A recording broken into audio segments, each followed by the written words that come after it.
Good morning, good afternoon, and good evening, everyone. This is our second critical conversation of the Reconstructing Children's Rights Institute. This online institute is an effort of ours to unpack and dismantle racism, neocolonialism, and patriarchy in humanitarian and development efforts to protect children and to support families. And in this second conversation, we will be confronting colonialism, racism, and patriarchy, specifically as they pertain to child welfare systems and child rights programming. My name is Mark Canavera. I am the co-director of the Care and Protection of Children, or CPC Learning Network at Columbia University. As part of this effort, we have the privilege to hear from two very unique and strong thinkers in this space, Dr. Jason Hart and Dr. Catherine Love. Jason Hart is a social anthropologist by training. He joined the University of Bath in September 2009 after 7 years as a researcher and lecturer at the Refugee Studies Center at the University of Oxford.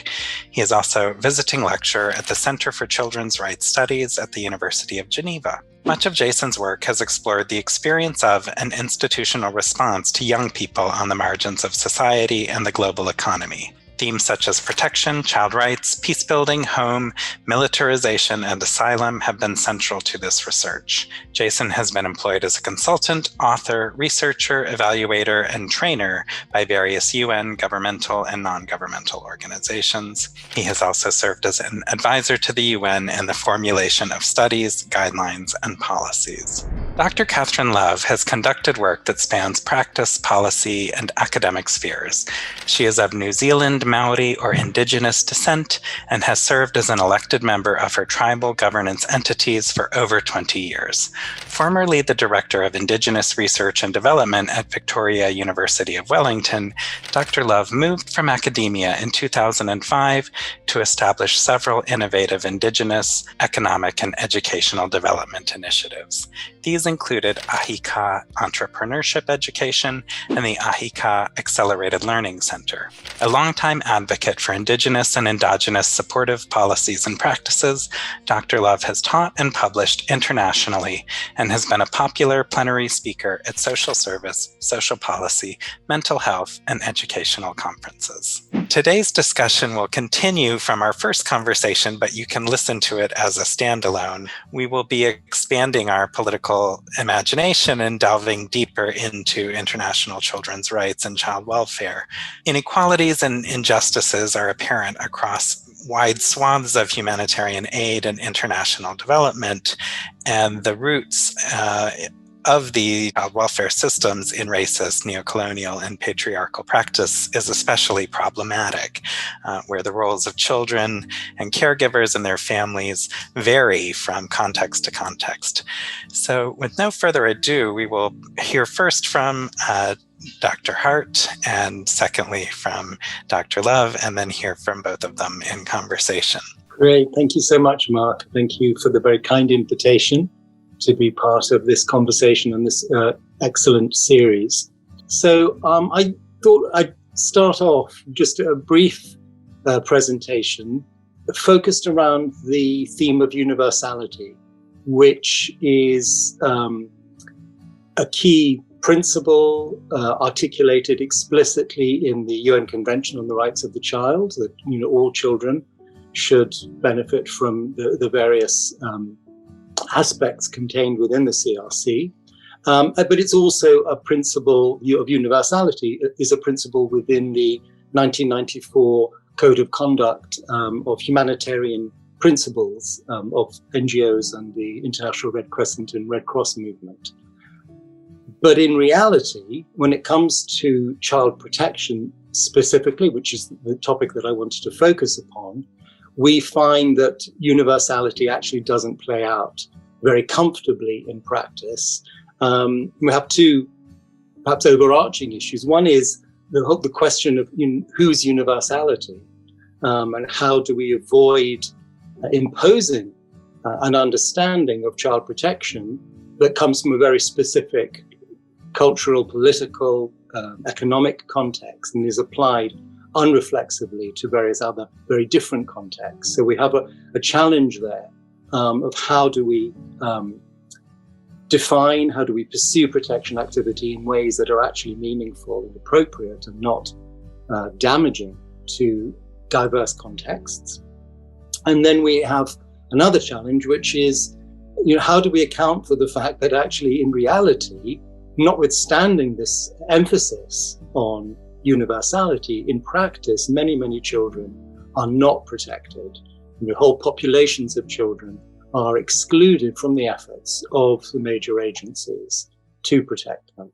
So, that's a major challenge I think we need to address, and I'll go on and say a bit more about that. But first of all, just to say a bit more about this first challenge, which is one of, defining.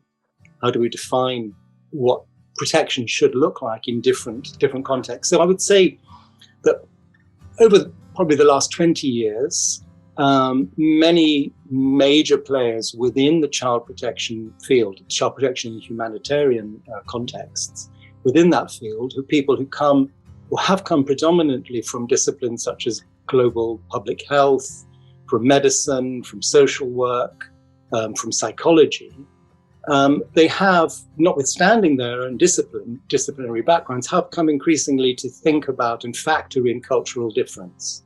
And we see it manifest in such things as the development of locally meaningful indicators.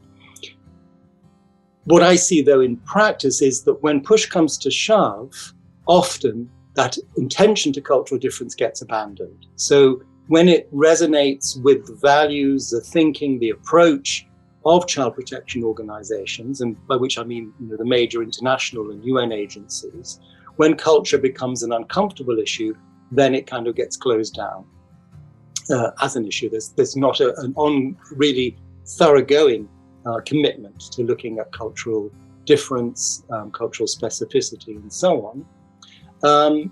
And then a kind of a allied problem with this focus on culture is that actually it's only cultural difference. When we think about difference, it's often only cultural difference that gets looked at, and it gets looked at in isolation from issues of class and ethnicity, and perhaps gender as well in some contexts, and many other sectional characteristics. So we're lacking an intersectional perspective. Everything gets reduced to culture as the means of explaining difference. And I wanted here just to share a small anecdote from my own research. This goes back a few years when I was doing some work in the West Bank, in the occupied Palestinian territory. And I was interested in, at that point, looking at Palestinian children's experience of passing on a regular basis through Israeli military checkpoints, and what children experienced, how it informed their understanding of issues of power and difference and so on.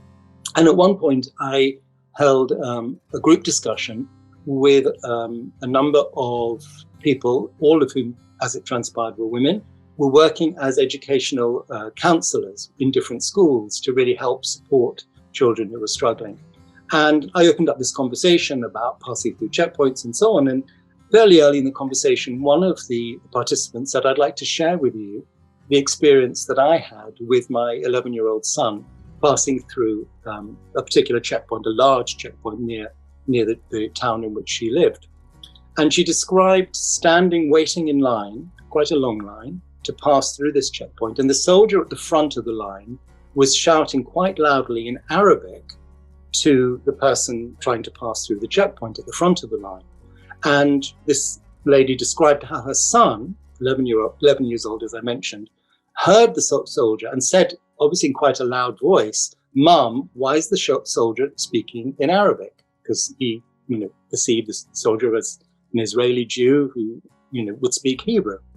So the soldier apparently heard the son say this and shouted at him to come to the front of the line, and took a piece of large, heavy tape that was used to tie people's hands up typically, took a piece of this, put it across the boy's mouth, told him to get back to the back of the line, and he could only take the tape off once he'd gone through the checkpoint, which is what happened. And the mother and son got through the checkpoint, she took the tape off, her child was distraught, understandably, and so on. Then later in our conversation, one of the other participants asked this lady how she worked with her son after that experience? How did she help him to kind of process that extremely negative and difficult experience? And she responded to this question by saying, I told him that I was very, very proud of him for speaking up when he didn't understand something, and that no matter what the situation is, he should never be too frightened to speak up when he doesn't understand something, no matter who is in front of him. I was very struck by that response. And in my subsequent interviews and conversations with different people as part of my research, I shared that anecdote and I invited people to respond to the mother's explanation of how she approached the issue, approached that experience with her son. And there were broadly three groups of people that I was talking to. One group were internationals working in child protection. Another group were Israelis who were working in a professional capacity in solidarity with the Palestinians. And the third group were Palestinians working in humanitarianism and in some cases child protection.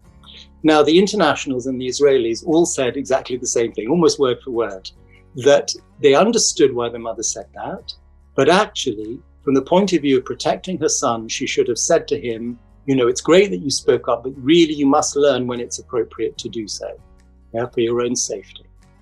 The Palestinians all said, again, almost word for word, that is outrageous, that the mother did exactly the right thing, because had she not said that, what she would implicitly be saying to her son is you must learn to put up with the occupation. You must learn to deal with and keep quiet and just get through and survive. And from their point of view, they said that's a worse kind of death, in a sense, than the physical death. Now, you know, I've reflected on that experience quite a lot over the years, and different things have come to mind. The thing that comes to mind about it in the context of our conversation today is that that could very easily be dismissed as cultural difference. And we just say, oh, well, Palestinians think differently about the safety of their children. And it very easily kind of collapses into quite a racist discourse and narrative. You know, Golda Meir was credited with saying famously about, you know, when the Arabs love their children more than they hate us, then there will be peace. You know, so it very easily kind of gets into a kind of racist narrative. But what I think is really, really important and really difficult for child protection industry as it's currently constructed to deal with is a situation of where people are being subjected to total erasure as human beings.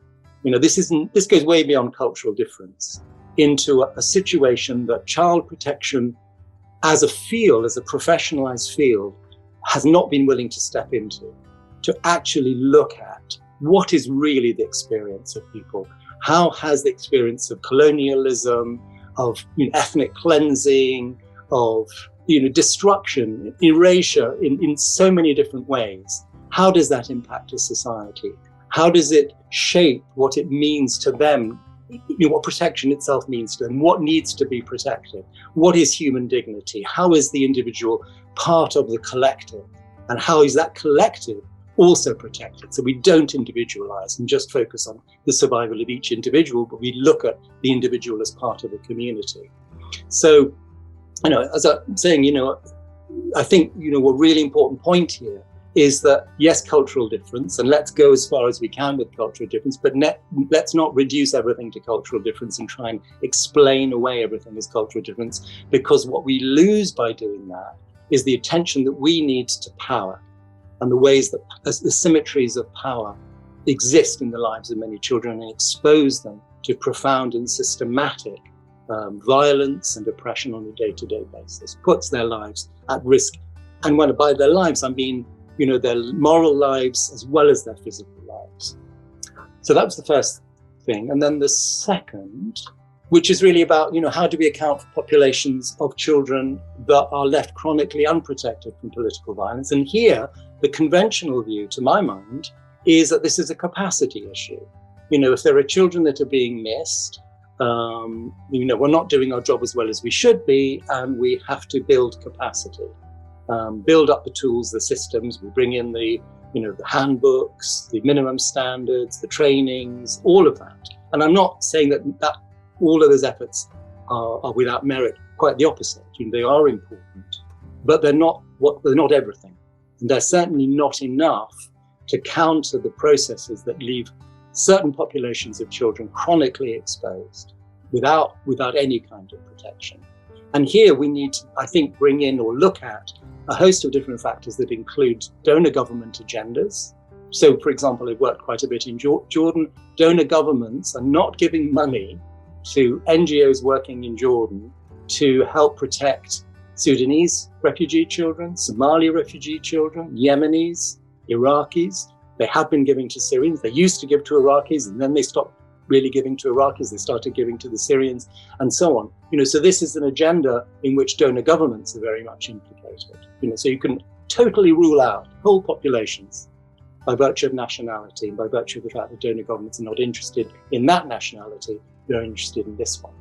You've got corporate agendas, increasingly large corporations getting involved in humanitarian work, for their own PR purposes primarily. And what does that mean? How does that compromise child protection efforts? How does that get the attention focused on one group and not on another? Racism. It's so stark when we think about the attitude of political leaders, let alone humanitarians, of political leaders to Israeli children, to Palestinian children. Israeli children, their safety should not be in any way compromised by any kind of political development. So if there is a two-state solution, that should not have any kind of potential negative consequences for their safety. In contrast, Palestinian children are being told effectively, you cannot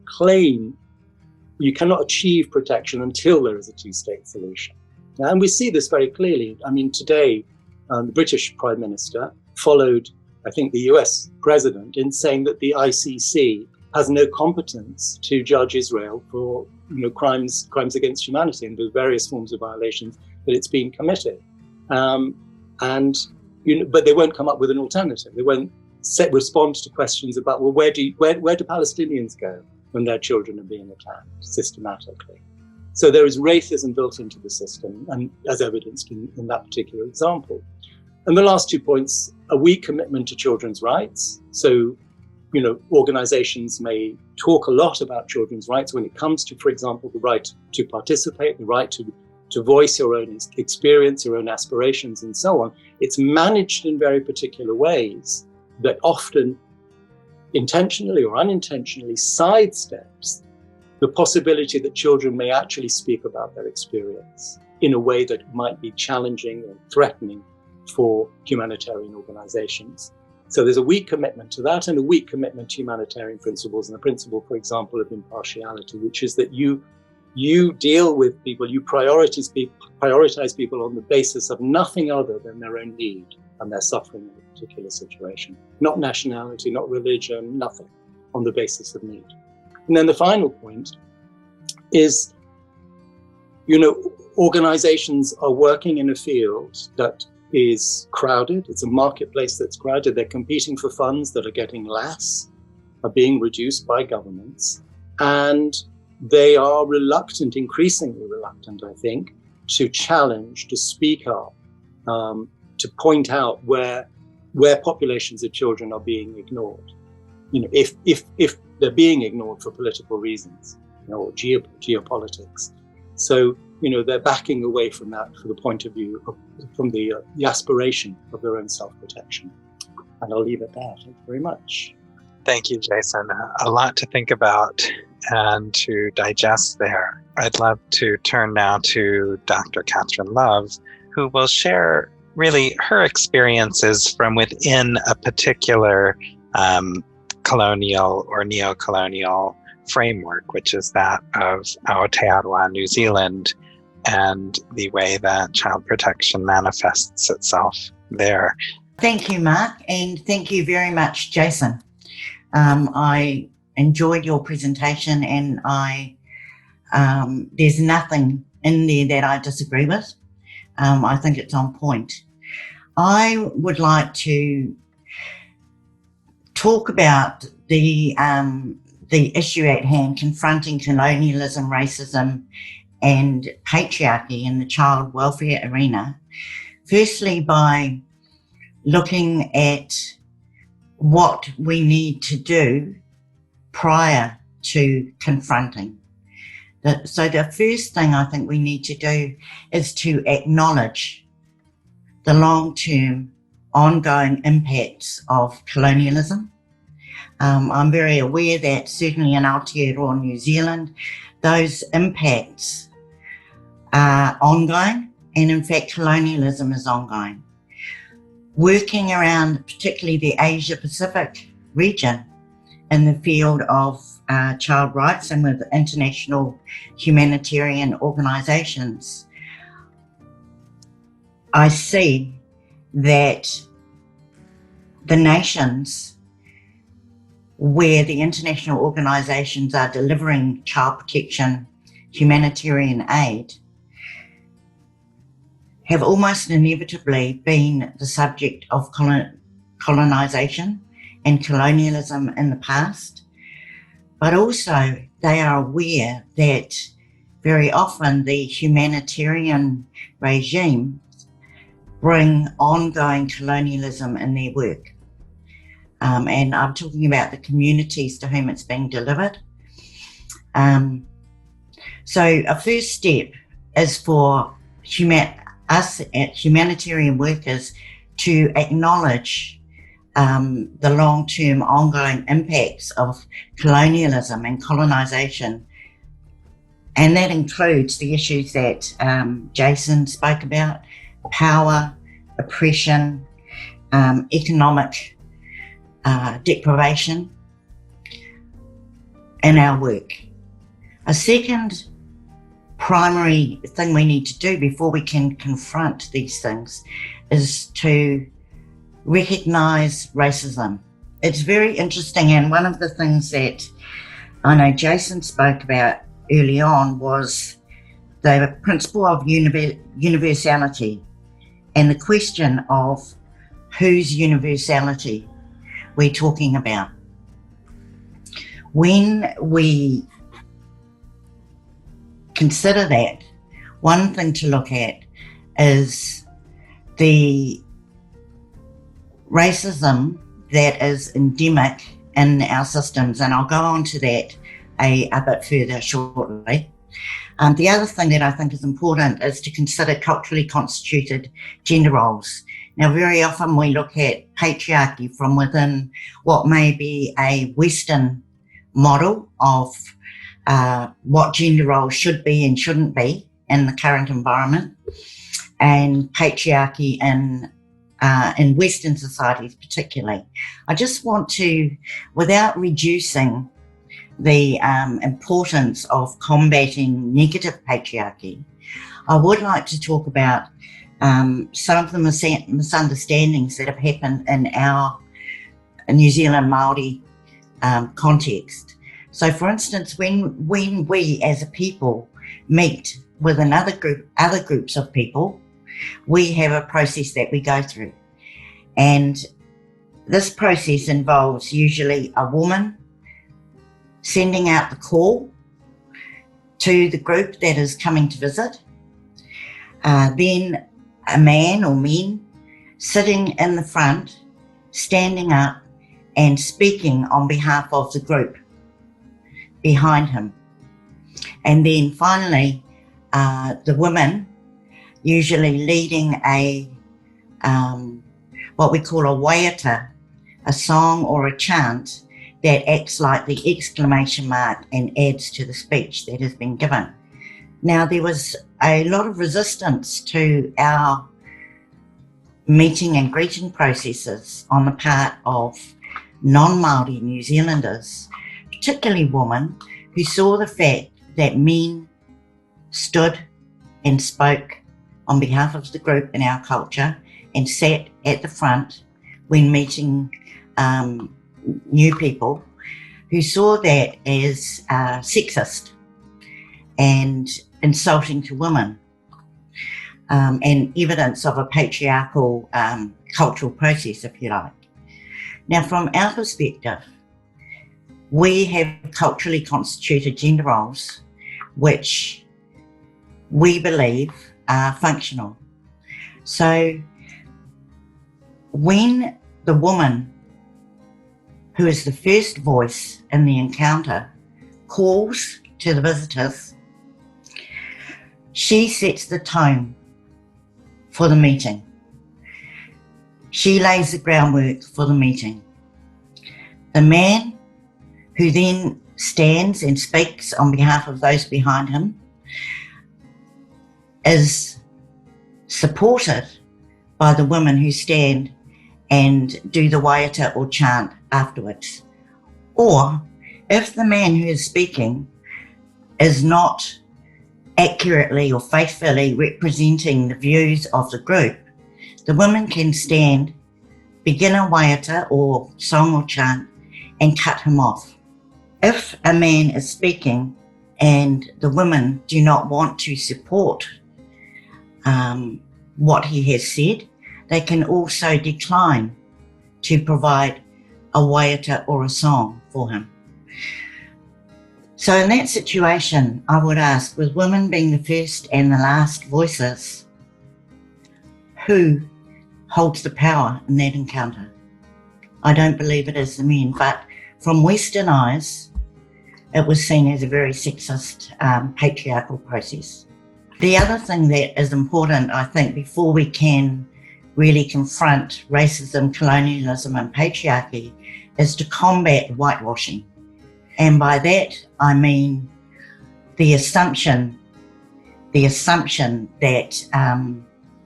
things that come from a particular cultural, social, economic, global north context are privileged, and those elements of cultures and societies and communities that don't fit with that are somehow negative. And the last thing that I'd like to just note is the practice of humility amongst humanitarian workers, child protection workers, I would argue is a very important part, because humility allows us to open our eyes and open our ears to understand and value other people's points of view. Now I'm going to move on and just talk a little bit, very briefly, about conceptions of self, because it's our conceptions of self that are the deepest, the most basic and fundamental determinant of how we view other people and the world around us. And it's the basis of our value system, structures and institutions. And it's particularly powerful because it's usually beneath conscious awareness.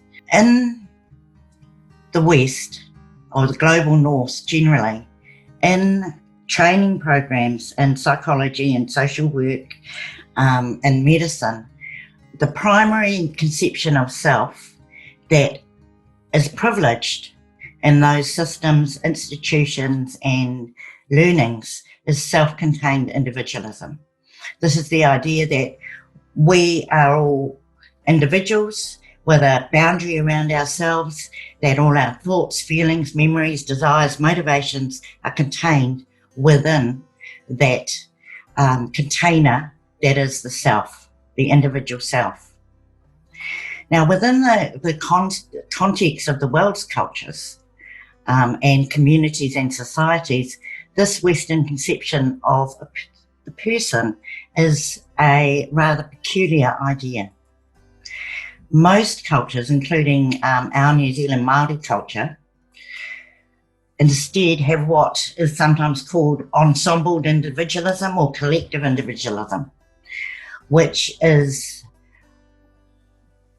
graphically can be depicted as a semi-permeable membrane where what is self, what is other, what is family, what is community, what is the natural environment, what is the spiritual world is a part of me, and I am a part of those elements that make me up and define me.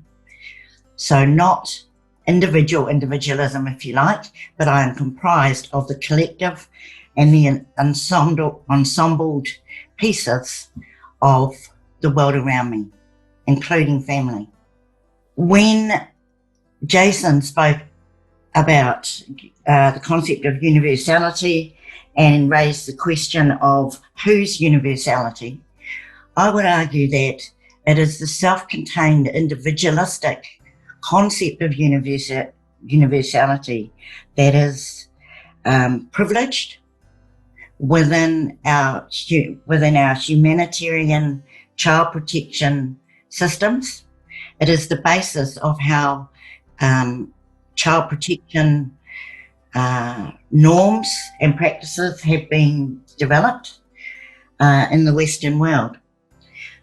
And this people trained in this way of thinking and being and seeing the child protection and humanitarian realm tend not to be able to see that they are imposing this conception of self and systems and expectations based on that, on many populations, children, families, communities, who actually operate from an ensemble conception of self.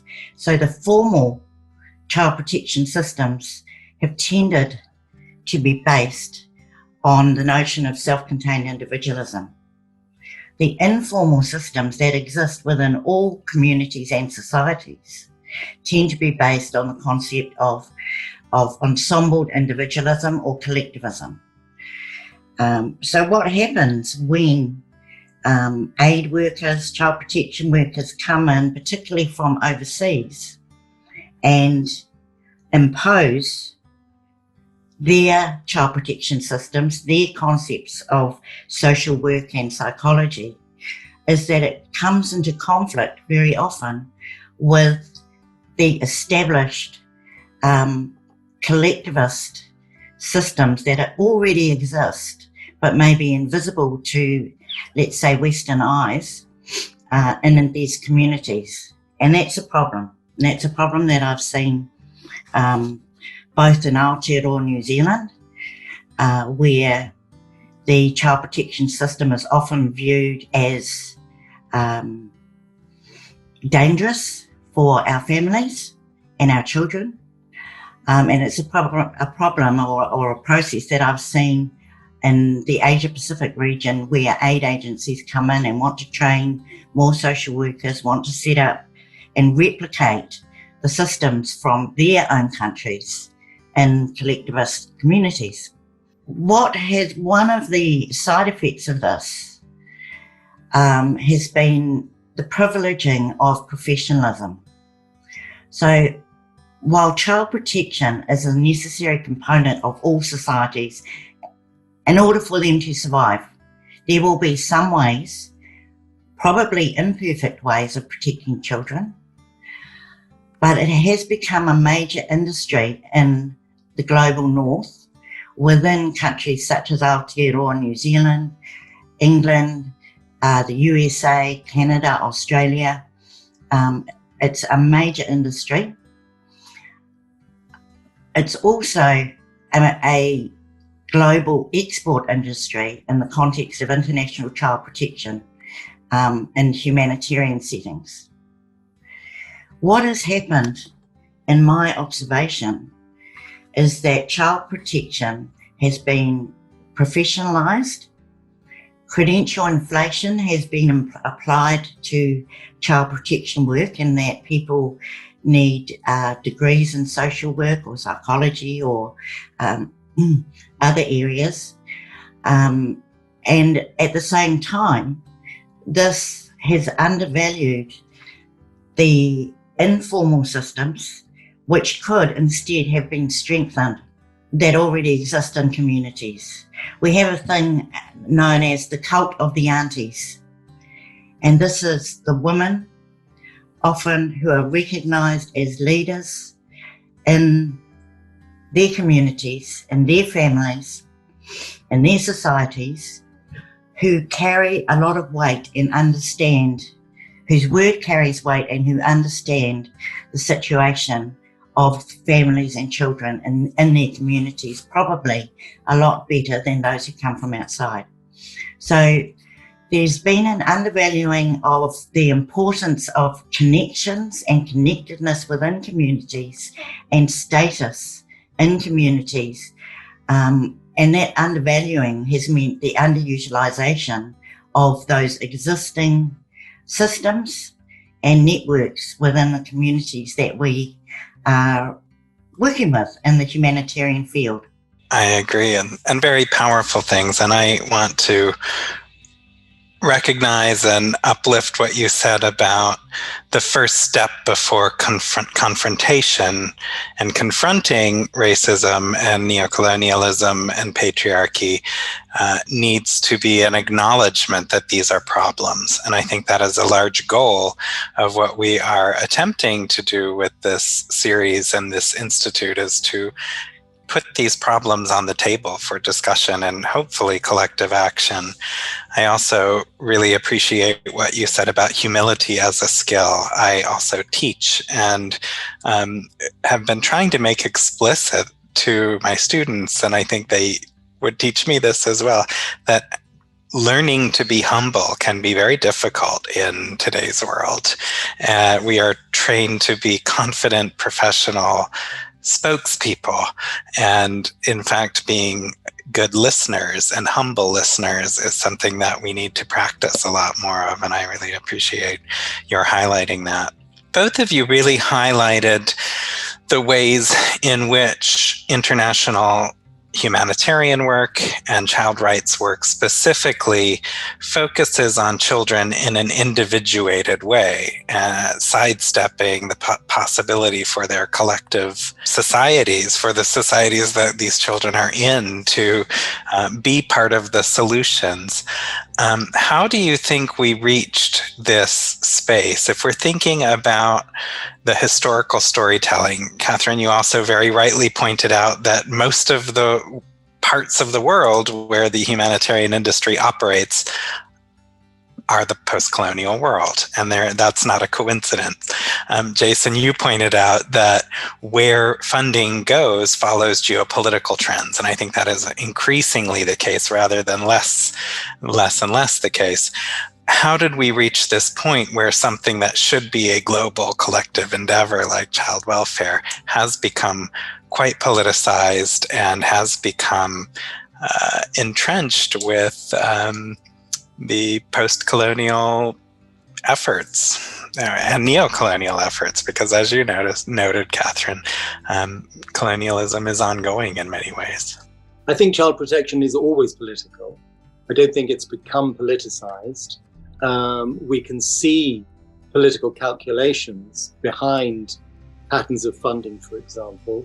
Where I think part of the problem lies, is that agencies doing this kind of work are not political enough, that they're not willing to acknowledge the politics that they're engaged with. And that's part of the reason, and I don't think that's by chance. I think it reflects the disciplinary background of child protection as a professionalized field, amongst disciplines that are not good on politics, basically, putting crudely. But I think it's also to do with the timidity of organizations that don't want to acknowledge the very contested political terrains in which they work. They want to act as if this is a technical, and that's a way of kind of avoiding it, is by framing the whole thing as a technical exercise rather than a profoundly political one. So I think, yes, we can see governments playing games and following their own agendas and all of that, but they've been allowed to do it. And they're being allowed to do it by the organizations that are mandated to actually stand up on the basis of clear principle for a principle such as impartiality or universality. I agree with you again, Jason. But I think I'd like to also note that for us in Aotearoa, as New Zealand Māori people, child protection is partly about taking a political stand, and as you noted, Jason, and as Mark also noted, the political agenda and the geopolitical economic agenda has always been a part of this field. Now, when we have colonialism, very often the first wave of colonialism are missionaries. And missionaries come in and they give out Bibles, they help the children. help the children, get them into native schools and teach them how they should be. And in the process, what we as Indigenous peoples have experienced around the world is the breakdown of families, the breakdown of respect, the breakdown of our social systems as part of the helping the child protection a couple of centuries ago, that and still today in many cases, that took place. I'd love to ask you both to go a bit further. You made reference to racism, and I think of this in a few ways. First, I do think we need to acknowledge the importation of systems. I think you both referred to the fact that this is an industry that is replicating ways of working and systems. And Catherine, you referred to exporting of certain ways of operating.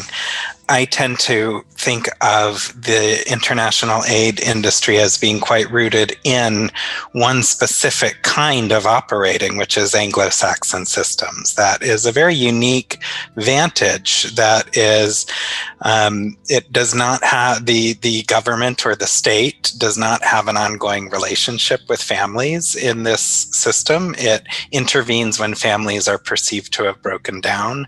That is perhaps why child protection is associated in the United States more than anything with child removal.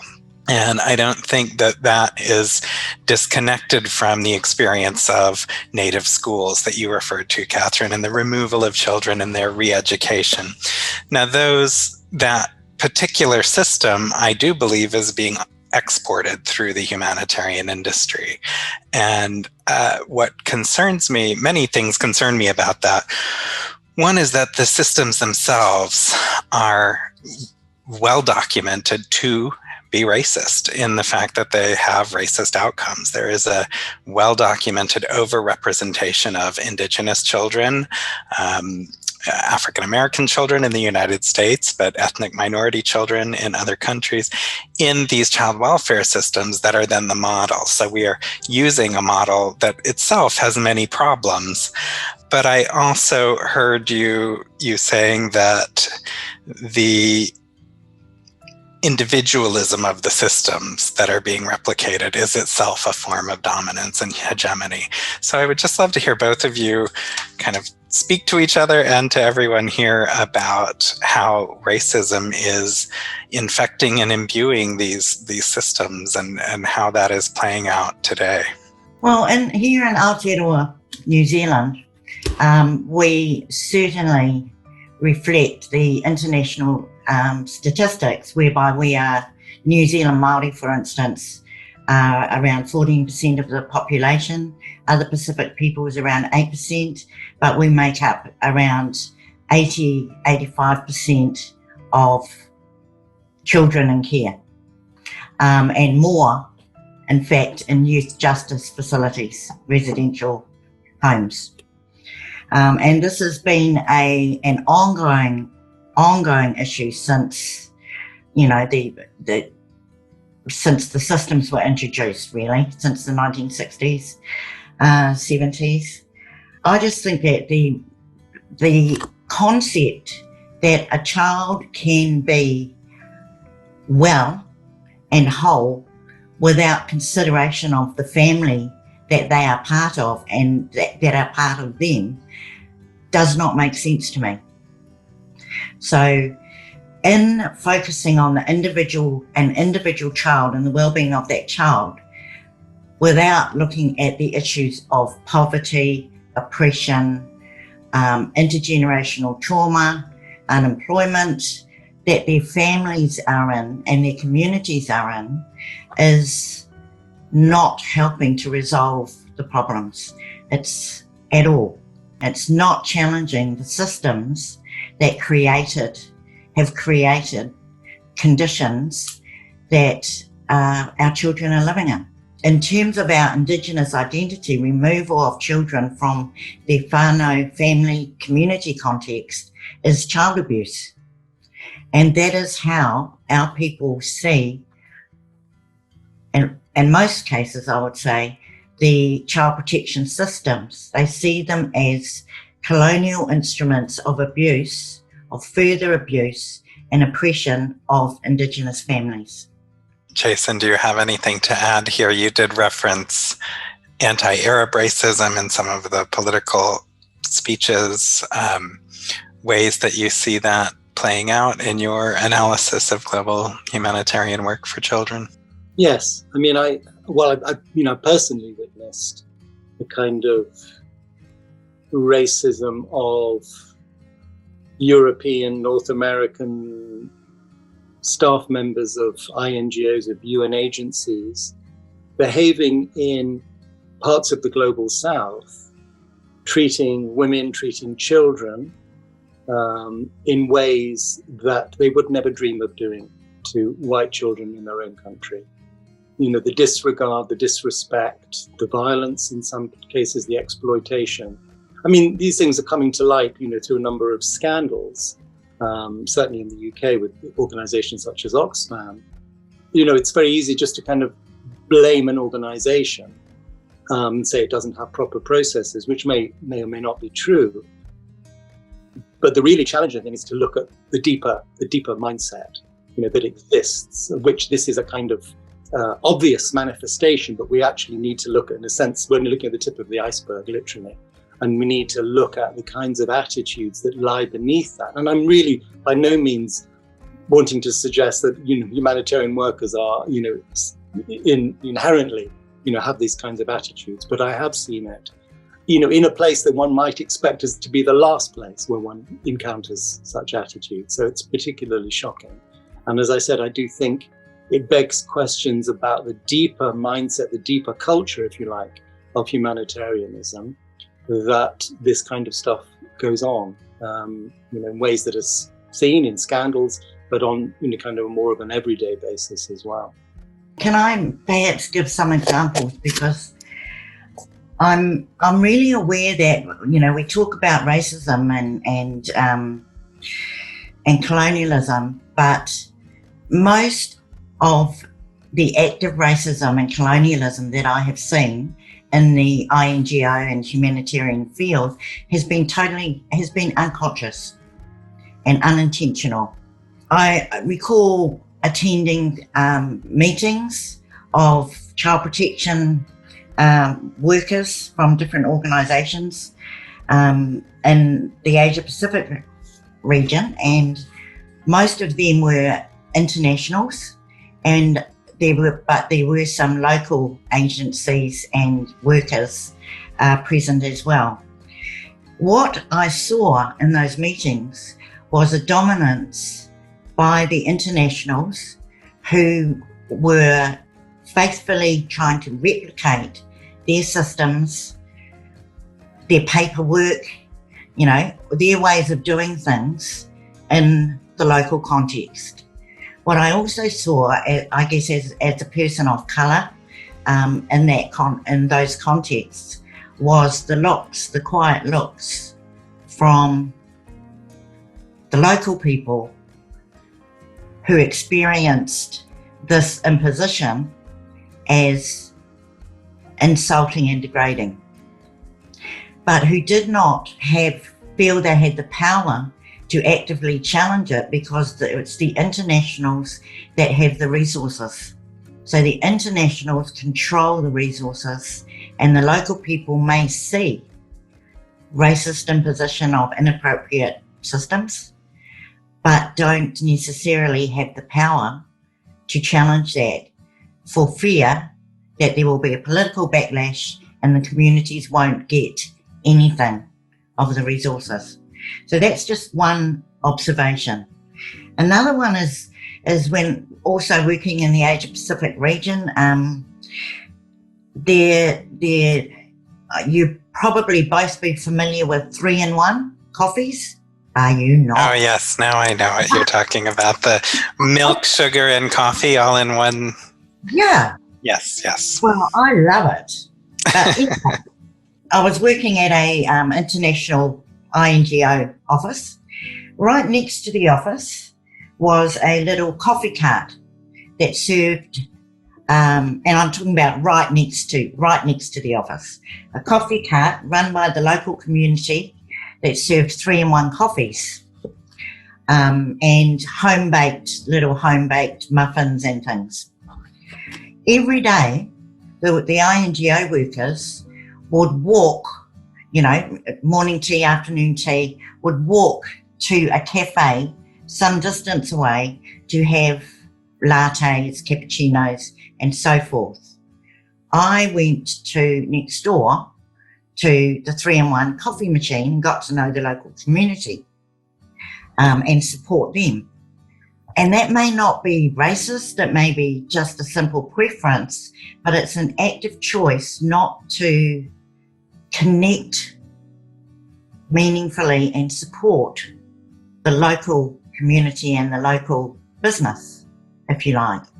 I think it's a powerful example of how even small decisions and acts can be so important. I also think you have highlighted this power imbalance linked to funding. And another one of the conversations in this series will be explicitly about the funding and financing mechanisms and the very well documented failure of these to help money reach local and national groups. The funding has remained almost exclusively in the hands of international actors, which itself is a powerful indictment of the power imbalance in the systems that we're talking about here. This has been a rather bleak conversation that we've had, and I do think it's important from the standpoint of acknowledgement and highlighting the ways in which these problems are there. I would love to hear from both of you what opportunities you see for workers to start turning the tide. I do think people involved in the humanitarian system do not want to be engaged in racist colonial endeavors. They want to be contributing to social justice. What are some places they could start doing that? I think there's a real challenge I'll start with academia, start with ourselves. In a sense, do we have a greater commitment to child protection or to self-protection? Because to really do child protection work means taking some risks. It means turning down the attractive consultancy contract. It means keeping a distance, collaborating, but keeping a certain critical distance from organizations like UNICEF, like Save the Children, and so on. There's a very fine line between collaboration and being co-opted. And I see too often academics willing to be co-opted. And I think, and I say this to my students, it's a privilege to be in academia because you have, hopefully, will continue to have a space to think and speak independently. And you should use that and you should guard that. And what I see is a lot of academics who don't do that. They may as well just be consultants. There's a lack of willingness to be critical. I can't tell you, not now because of the pandemic, but, in the past, a number of conferences I've been to where, I've said something, in plenary, and people will come up to me in the corridors and say, thank you so much. That's exactly how I feel. But they will never say that themselves from the stage. And this goes on, and I won't listen to those conversations anymore. I don't participate. I say to people, if that's what you believe in, say it out there, but there's no point just saying it to me. So I think there's that. I think we have to tackle careerism actually head on. I'm sorry to say, we really have to be clear what is our primary motivation. And we have to speak out. We have to question organizations, humanitarian organizations about their funding sources. Why is Save the Children funded by fossil fuel, by financial services that are reproducing and worsening inequality, by the pharmaceutical industry, by the junk food industry? How are any of these industries supporting and promoting children's rights and child protection? We have a company like Chevron. Look what it's done, how it's devastated natural environment, the habitats of people and animals and so on, and walked away. How can a company like Chevron get good PR from Save the Children by being named as one of its corporate partners. We have to be brave. We really have to speak up where we see this stuff going on. We also have to attend to the relationship between UN/international NGOs and local organizations on the ground. We have to be willing to challenge the power relations, to look at that, to say who actually on the ground gets to determine what child protection is, what it looks like, what the measures are. Because the system is operated in such a way that there is a very clear hierarchy, in my experience, in different locations where you have UNICEF at the top, and everyone else kind of knows their place within that hierarchy in terms of making decisions, conceptualizing child protection. So, I think as academics, we need to take a step back. We need to really question ourselves very honestly about what our motivations are and act accordingly, and not continue to be kind of consultants on a string for major interests. This is big business we're dealing with here, and we have to take a step back. We have to be critical. We have to encourage our students to develop the kind of critical mindset that can interrogate what's going on in an impartial and an independent way. I think the funding piece would very much reinforce your notion of a hierarchy with UNICEF at the top and everybody else down the pecking order in international child protection.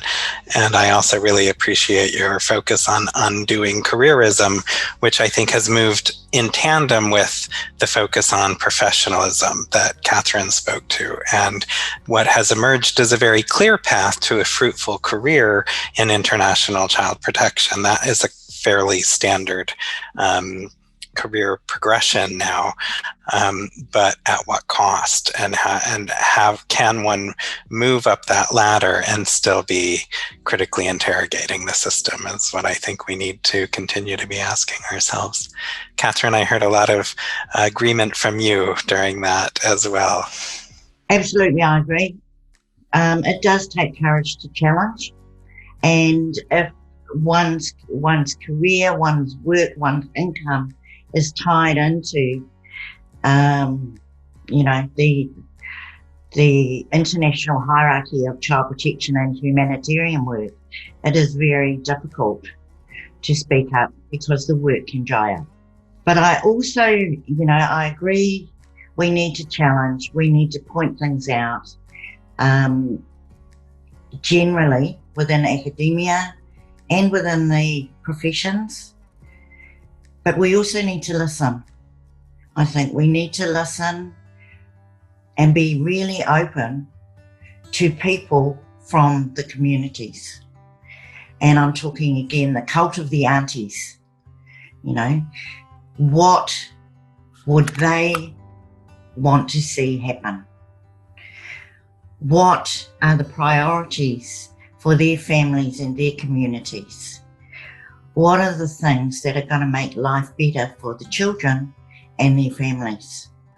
And what can international workers do to support them and get the resources as much as possible to them to set up their own systems? And you find in most places there are some amazing little local NGOs that are doing awesome work with very few resources that could be upscaled and replicated if the humanitarian agencies chose to share the power, share the resources, and to listen and look carefully at what works. I love it. Listen, what would the cult of the aunties do? That can be a new mantra for the international child welfare workers. Any last words from Jason and Catherine then? Yes. I did want to jump in. I do think it's important that within the child protection field, we break through what I kind of think of as the disciplinary ceiling, because the field has been shaped, and I've already mentioned it once or twice, by certain disciplines. And my experience has been that they quite jealously guard their dominance within this field of child protection. And it's not acceptable.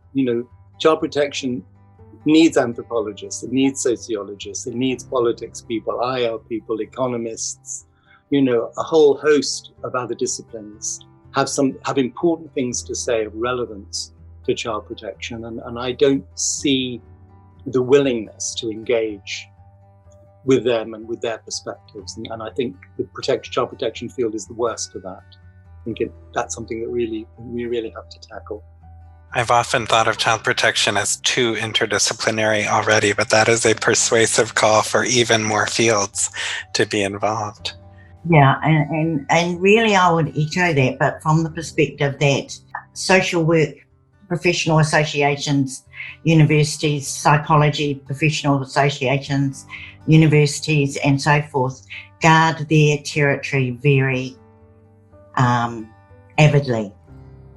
And they have a huge influence on what the child protection workforce looks like and acts like.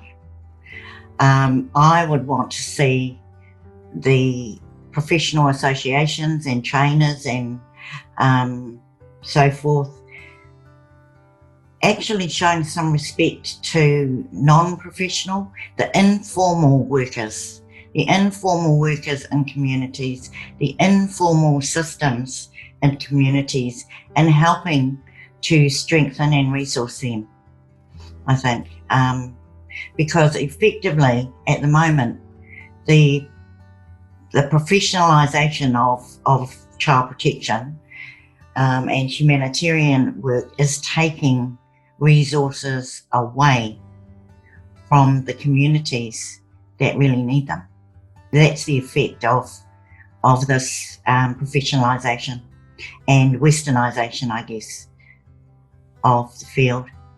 Thank you. That is a strong place to end, and a nice segue to our next conversation, which will be about the resource allocation and highlighting some really innovative efforts to get money as close to the ground as possible, which I think is an urgent imperative in this moment. Thank you very much, Jason and Catherine.